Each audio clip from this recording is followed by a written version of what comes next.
know. I agree with Kirby. The idea of a game having hidden depth is mostly subjective. Easter eggs like Samus's extending grapple beam in Melee or her command transform into Samus in Brawl are probably best classified as secrets, meaning hidden moves. But everything else that makes Smash deep is just plain old emergence. Just because it's not in the instruction book doesn't mean a technique or a strategy is hidden. Because Smash is so dynamic and diverse, we can't even come close to processing all of its complexities. So by focusing on a few moves or techniques at a time, we essentially push part of the game away from our attention. Furthermore, we make a lot of assumptions as we teach ourselves how a game works, which in turn sets us up for being surprised by some hidden emergent occurrence later.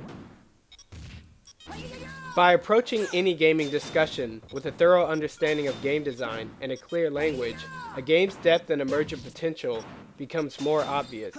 Brawl's metagame is growing fast, mainly due to the large established Smash community and internet resources like YouTube and Ustream. We've already reached a level where new and surprising techniques are executed in tournaments.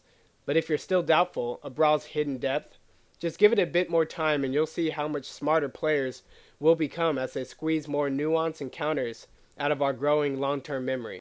You might be asking yourself, but what about viable options in mind games? Where would a discussion on fighting game complexity and depth be without addressing these two topics? Alright, here we go. Am I wrong, or did competitive video gamers embrace the term viable options after Sirlin coined it? Regardless, Sirlin presents a clear definition we can look at. The concept of viable options is a muddled one. Some people generally think of a viable option as attacks you can execute safely from a neutral position, i.e., both players standing on a flat plane facing each other. The problem is, there are very few, if any, 100% safe attacks you can do in either game. Think about it. Even when projectiles can be fired from a distance, there's always the possibility that the opponent will shoot a projectile as well, or reflect yours. And at close range, there's always a possibility the opponent will time a counterattack that's faster, has more priority, or simply plays into the core fighting game interplay loop of attack, grab, or shield. So maybe viable options means mostly safe, or rather options that give you a low chance of being countered. The problem is, Smash has so many different common positions that we can't just think in terms of approaching on a flat plane.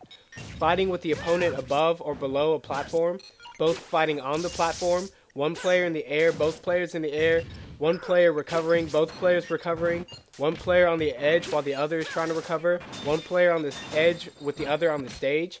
Considering all these various positions, evaluating whether a move is viable or not becomes a lot more complicated, and this isn't even considering all the matchup combinations or team battles. So, to be very clear, however you think of viable options, you must agree that they are a subset of a character's total moveset or move complexity. This makes sense. If you start off with 10 moves, and because of a matchup, your skills or your opponent's skills, you can only use 5 to compete, then it's obvious you're using 5 out of 10 options. We know that because viable options are a small group within a character's moveset complexity, there's no way for viable options to make a character more complex. But do more viable options make the actual battle more complex? I say no. Think about it this way. Even if 5 of the 10 moves are viable, you still have the freedom to use a specialist playstyle and only play with 1 or 2 of your most viable moves. Let's say you know these 2 moves so well, you can make them highly versatile.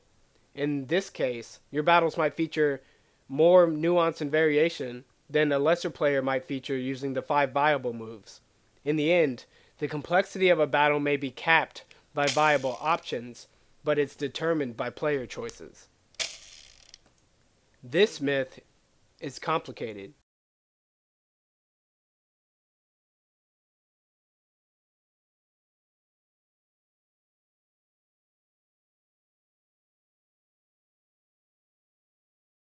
Remember, depth is a measure of a game system of counters. The more back and forth counters there are, the deeper the game.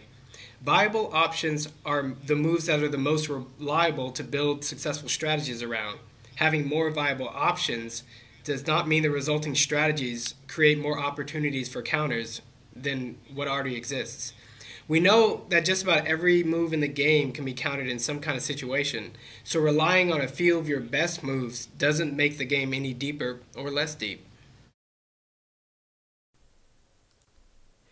Furthermore, I'm sure we can all agree that it's great to have many options at some points in a match, but certainly not at all times. Otherwise, combos and pressing one's advantage wouldn't exist. Whether through strategy, spacing, zoning, etc., we try to limit our opponent's options as much as possible. Chess is deep because taking turns forces players to plan ahead, anticipating losing control of the game every other turn. When limited in this way, it's very effective to strategize so that one of your moves does more than one advantageous thing. This can put a lot of pressure on the opponent. Also, by capturing pieces, you can severely cripple and disable your opponent's ability to counterattack. This is what makes chess deep. The back and forth counters with a slippery slope or decay design that can develop checkmate scenarios. In chess, the viability of each piece depends on the arrangement of all the other pieces on the board.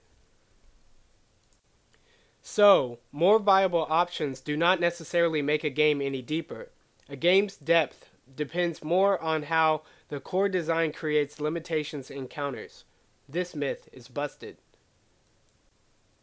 Many use the term strategy too liberally.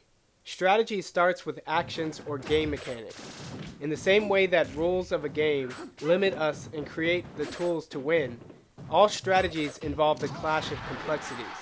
Using mechanics, we create tactics, which are general plans or ideas meant to gain some kind of advantage. Move around a lot, be aggressive, jump around. These are tactics.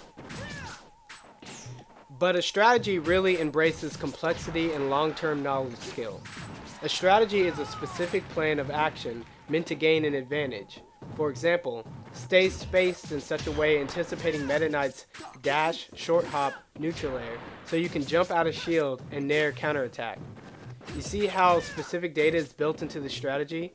Meta Knight's speed and attacks are taken into account, including his range and shield stun.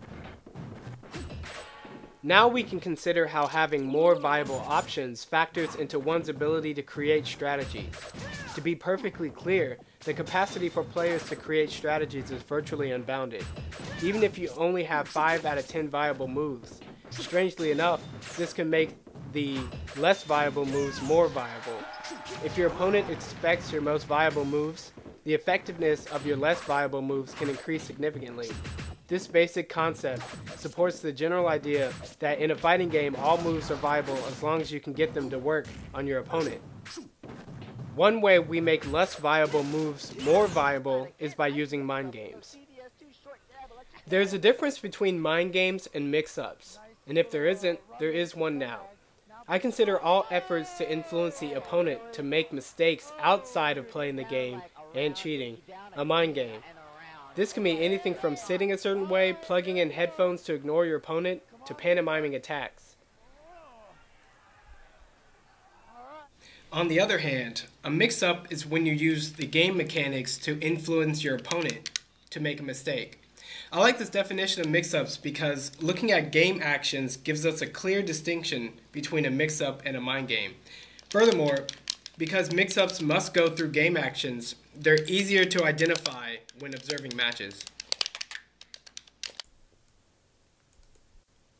This is an interesting idea, but like viable options, mix-ups don't make a game deeper. A mix-up is an attempt to make the opponent mess up using game mechanics. When you use a mix-up, you aren't creating new attacks with new rules or new counters. You're merely stringing together moves that already exist and work within the fighting system.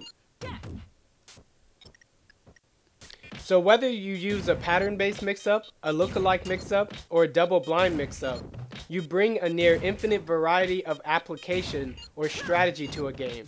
This variety isn't directly related to the number of viable options a character or player has, so myth 3.4 and 3.5 are busted.